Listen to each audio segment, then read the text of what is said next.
salaamaaleykum mbokk téléspectateurs yi mbokk internet yi daal leen ak jàmm ci seen chaîne MTV alors comme ni ñu koy daal di defee saa su ne te nag ñu ngi fii ak ki nga xamante ne moo di Cheikh Fall d'ailleurs c'est le chargé de la fonction et de la promotion de la jeunesse ñoom nag dañuy daal di waaj benn congrès daal di ci développer benn feuille de route bu am solo alors tey nag dañ koy daal di jël dañ koy bàyyi mu nuyoo laata ñu dugg ci débat bi comme ça mu mën ñu apporter ay éclaircissement ci li nga xamante ne moo di congrès bi ñuy waajal Cheikh Fall nuyu nañ la. waaw maa ngi lay fay man comme ni nga ko waxee man la Cheikh Fall nekk ci département chargé de la formation. Et de la promotion de la jeunesse ouvrière ici à l'UNSAS voilà. Alors très bien sànq da ngeen nekkoon en réunion pour préparatifu congrès bi nga xamante ne moom ngeen war a jëm alors d'abord lan mooy objectifu congrès bi. waaw comme ni ko xamee congrès moom congrès syndicat moom mooy renouveler instance su syndicat yëpp quoi donc moom mooy congrès bi nga xamante loolu mooy nga xam les instances summum nga xamante ni boo ci jubee rek di ngay changer le secrétaire général changer aussi les autres instances donc ci loolu lañ jëm parce que boo xoolee depuis très longtemps l'UNSAS organisé wul un congrès mais yàlla bi mu dogalee que ki nga xamante ni moo nekkoon suñu secrétaire général ñu koy wax Mademba Sock bu mu dëddoo am ku ko remplacer mu nekkoon la secrétaire générale intérimaire madame Yvette Keita donc mu téye intérim bi pendant presque 2 ans léegi ils ont jugé nécessaire d'aller vers un congrès bi nga xamante ne nag soit moo koy confirmer wala ñu trouver un autre secrétaire général mais de toute façon ñu ngi liggéey ci un consensus bi nga xamante ni vraiment mooy tax nag ñu mën a tegaat un secrétaire général pendant un mandat de durée de 3 ans incha allah. alors très bien wax ngeen ko sànq consensus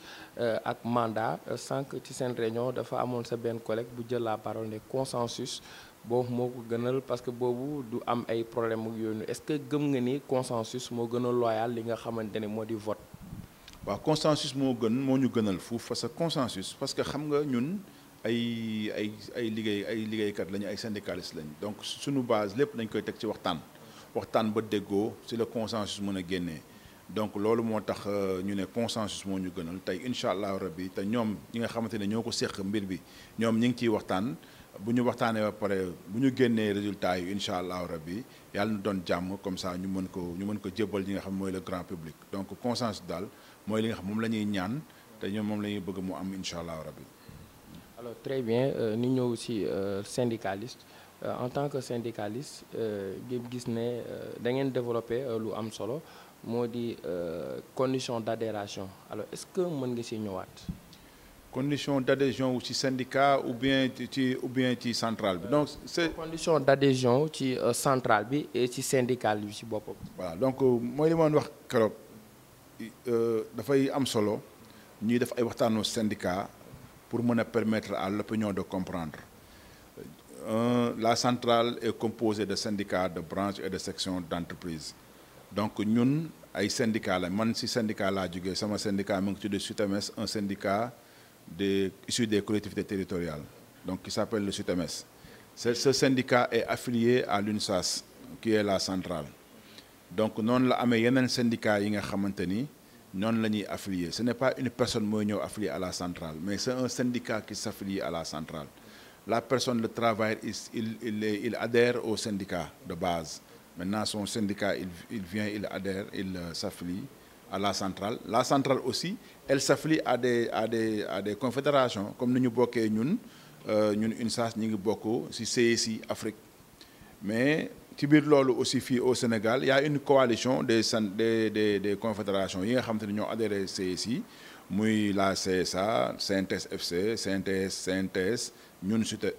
UNSAS et l'UDTS dañoo configurer def benn coalition moom lañ tuddee woon les syndicats la confédération des syndicats affiliés à la CSI mais boo xool loolu tamit am na lu fi ñëwaat fan yi mu tuddaat le front FDSDT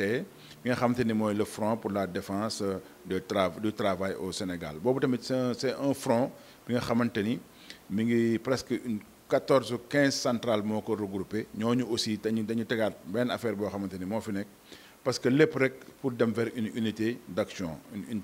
unité syndicale mooy tax li nga xamante ni moom la ñu bëgg a teg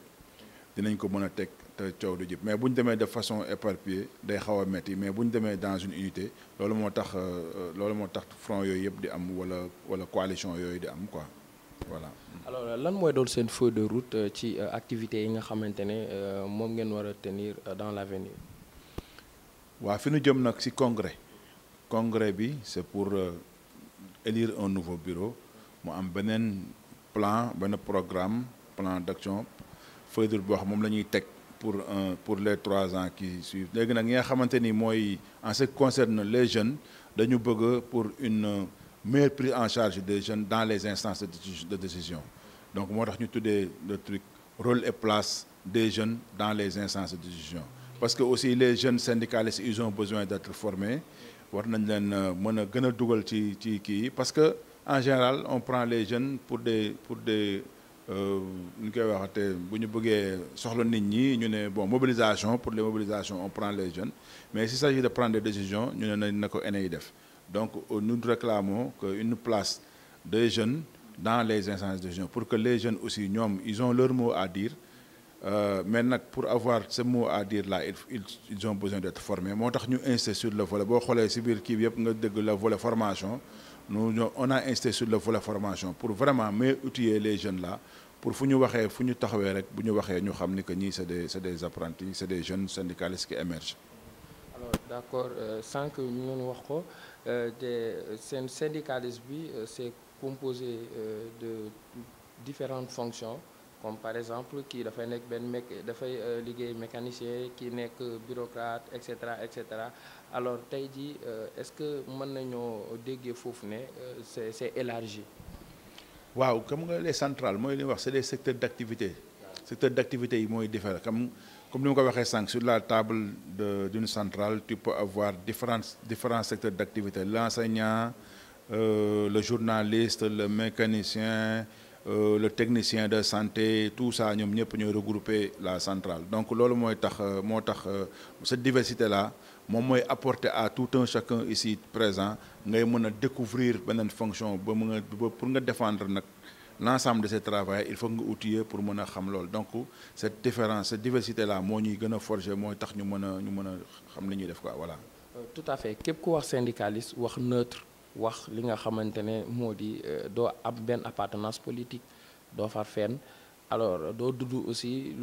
ci corruption au niveau de l'entreprise alors tey nag ñu gis ne parfois da ngay gis benn syndicaliste boo xam ne dafay am appartenance politique alors lan ngay wax ci loolu. waaw loolu c'est un autre débat c'est un autre thème xam nga am na tout le temps dama koy faral di wax politique et syndicalisme. pour man politique ak syndicalisme bii dafa jaar nii bii jaar nii pour man un vrai syndicaliste ne doit pas être un politicien parce que boo demee ci parti politique on te dit la finition d'un parti c'est l'acquisition du pouvoir da nga bëgg a gagner pouvoir bi le syndicaliste lui il défend les intérêts moraux et matériels des travailleurs donc ki nga xam ne dafa bëgg a gagner pouvoir bi kii nga xamante ni dafay défendre intérêt travailleur bi mais bu nekkee dafa daje ci benn nit kese ça devient difficile donc aussi dans les représentations dans les gestions on voit aussi c'est des représentations tripartites donc le travail il doit être présent le patronat présent et l'État présent le travailleur qui est un politicien bu demee tey ba ñu fal ko ministre il devient l'État est-ce qu'il peut représenter et l'État et le travailleur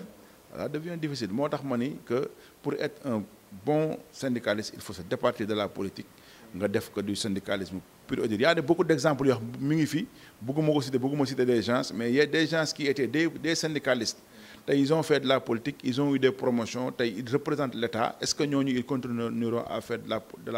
du syndicalisme ça devient difficile donc loolu aussi war nañ ci bàyyi xel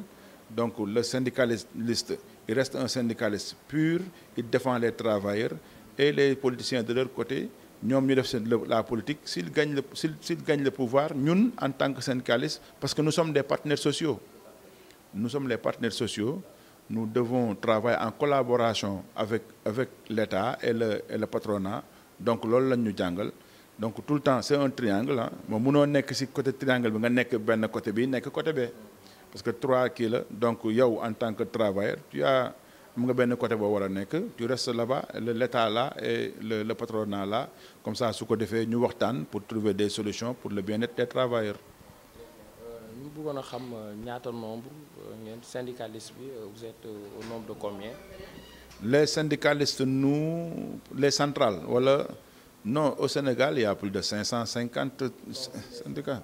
Les centrales elles sont nombreuses aussi on a fait des élections de représentativité mais li ci am solo mooy. Les 5 centrales yi nga xamante ñoo jël première ñi nga xamante ñoom ñooy dem à la table de négociation parce que loolu moo tax ñu defoon ces élections là pour que état bi mën a xam kan ak kan la war a waxal donc ñun on est sorti deuxième derrière la CNTS donc il y a la CNTS FC il y a CSA il y a FGTSB ñooñu les 5 là ñoom ñooy les leaders au Sénégal ñoom ñooy toog avec l'État pour négocier le reste aussi dañuy suivre. léegi après congrès bi lan lañ mën a xaar.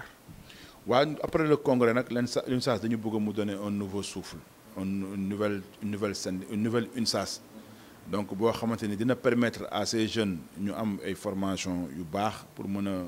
défendre dignement les travailleurs dina mën a animer la centrale là donc les représentations aussi ñu koy def de manière démocratique. donc loolu la ñu bëgg que cette centrale là puisse être redonner une vie ñu mën a vraiment gis beneen centrale boo xamante ni du woon li nga xamante ni moom moo fi nekkoon. Très bien au niveau de l'UNSAS au sein de l'UNSAS amul ay jafe-jafe yi nga xamante ne dañ koy jànkonteel parfois. jafe-jafe. par rapport peut-être yenn jafe-jafe ngeen soxla ci aide soxla ci aussi la main de l'État. waaw non xam nga les centrales elles sont subventionnées en général il y a des subventions yoo xam ne jóge ci état mais ñun on vit des cotisations parce que fii tous les syndicats cotisent donc comme ni ñu ko waxee les travailleurs dañu leen di cekofee 1000 francs les 600 vont directement vers les syndicats de base les 400 vont vers les centrales donc les centrales aussi elles sont dotées de moyens yi nga xamante ni ñi ngi ci góorgóorlu pour mën a entretenir mën a def seen ay missions tranquillement mais il y a aussi toujours la main de l'État qui vient aussi en appui pour que cette paix sociale parce que paix sociale bi état bi da si war a xar tànkam donc l'État loolu mooy rôle am ñu mën a fexe ba qu'il y ait une paix sociale te loolu on le fait en parfaite collaboration avec l'État. Très bien léegi nag fii la ñuy tàggatoo léegi dama bëggoon nga de manière générale rappeler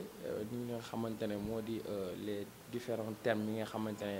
da ngeen koy aborder après congrès bi en tout cas pour préparer peut-être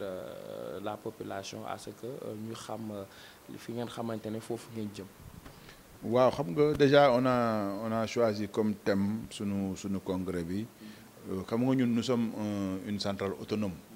autonomie syndicale ñun ñoo ko fi njëkk a prôné mais yaa naa aussi ñi nga xamante ni roy nañ ñu ñi ngi jéem a prôné aussi l'autonomie syndicale mais te peut-être dinañ ko déformer wala xool neneen moo tax ñu ne nañu repenser l'autonomie syndicale dans l'unité et la solidarité moom lañ jël comme thème ci sunu congrès bi te bëgg nañ ci waxtaan ba nga xamante ni daal bu ñu génnee ci congrès bi l'autonomie syndicale dina mën a am beneen facette voilà. voilà léegi looy tàggatoo. waa comme ni ma ko waxee woon rek di def un appel fort aux délégations yi nga xamante ni ñooy ñëw que ñu dugal dans les délégations régionales surtout ñu dugal dans les délégations le maximum de jeunes pour ñu mën a participer pour la réussite de ce congrès dama naan aussi vive l'UNSAS vive l'unité vive la solidarité et vive l'autonomie syndicale. kii mu nekkoon ki nga xamante ne moo di Cheikh Fall doon indi ay leeral ci li nga xamante ne moo di congrès bi alors déggu ngeen ko feuille de route bi nga xamante ne moom la leen wax ci lépp li nga xamante ne dafay jëm ci congrès bi ak après congrès aussi les activités à venir moom la daal di wax léegi nag dañuy yem ak yéen fii ba beneen ak keneen incha allah.